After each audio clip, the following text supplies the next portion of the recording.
अपने पहले इलेक्शन में प्रशांत किशोर इतिहास रचने वाले हैं। आज प्रशांत किशोर बीजेपी के गढ़ को ढहाने वाले हैं और उधर मध्य प्रदेश के दतिया में भी बड़ा उलटफेर हो रहा है। क्या दतिया में बीजेपी के साथ भितरघात हुआ है?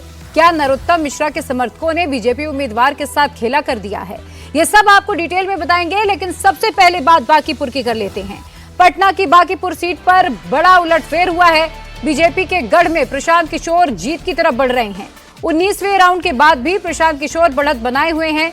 19वें राउंड के बाद प्रशांत किशोर 11,289 वोटों से आगे चल रहे हैं। प्रशांत किशोर की पार्टी जनसुराज के खेमे में जश्न मनना शुरू भी हो चुका है। प्रशांत किशोर का ये पहला इलेक्शन है और पहले इलेक्शन में वो इतिहास रचने की तरफ आगे बढ़ रहे हैं, और वो भी उस बांकीपुर सीट से जो बीजेपी की परंपरागत सीट मानी जाती रही है। बीजेपी का सेब गढ़ रहा है।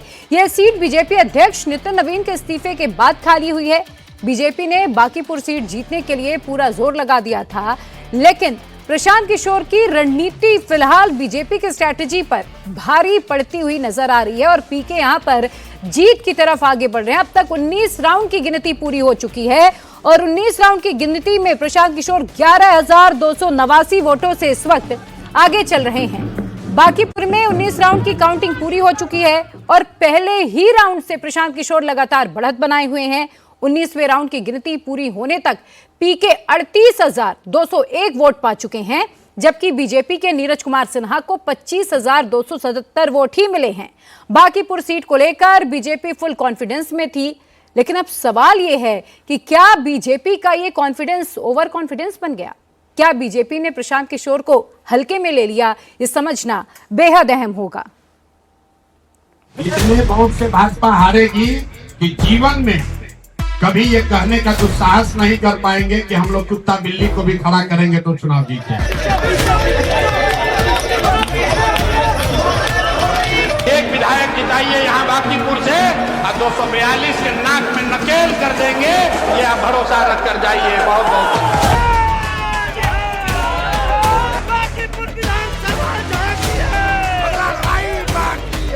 जनता का गढ़ है, किसी दल का नेता का गढ़ नहीं होता है। बांकीपुर जनता का गढ़ है। जनता जिसको चाहेगी वो बनेगा।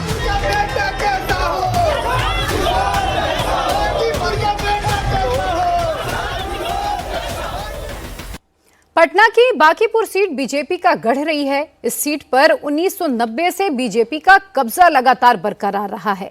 1990 से 2005 तक नितिन नवीन के पिता नवीन किशोर 4 बार चुनाव जीत चुके हैं, तो वहीं 2010 से नितिन नवीन लगातार 2025 तक चुनाव जीतते आ रहे हैं। अध्यक्ष बनने के बाद नितिन नवीन ने बांकीपुर से इस्तीफा दे दिया था, जिसके बाद ये सीट खाली हुई। बीजेपी को ये लग रहा था कि वो इस सीट को जीत लेगी। बांकीपुर में 33% सवर्ण वोटर्स और उसमें भी 14% कायस्थ वोटर हैं बीजेपी को, जो एक तरफा वोट करते हैं। लेकिन अभी तक जो ट्रेंड आ रहा है उसे देखकर ऐसा लग रहा है कि प्रशांत किशोर ने बीजेपी के वोट बैंक में भी जबरदस्त तरीके से सेंधमारी कर दी है। प्रशांत किशोर बांकीपुर उपचुनाव में प्रशांत किशोर को लगातार मिल रही बढ़त को देखते हुए पार्टी दफ्तर में जोरदार जश्न मनाया जा रहा है। आप देखिए, अबीर गुलाल से पार्टी के कार्यकर्ता रंगे हुए हैं और लगातार नारेबाजी हो रही है। हमारा विधायक कैसा हो, जय बिहार, बांकीपुर का बेटा कैसा हो। क्या उम्मीद थी कि इस तरह से जीत मिल पाएगी? बिल्कुल उम्मीद थी। हम लोग ग्राउंड पर घूमे थे ना, चूंकि यहाँ पर घूमने के बाद पता चला कि जो ये कह रहे थे कि 40 साल का हमारा ये किला है, किला इसलिए ढह गया कि बांकीपुर में कोई विकास नहीं हुआ है, केवल जाति पाति किया है, धर्म के नाम पर वोट लिया है।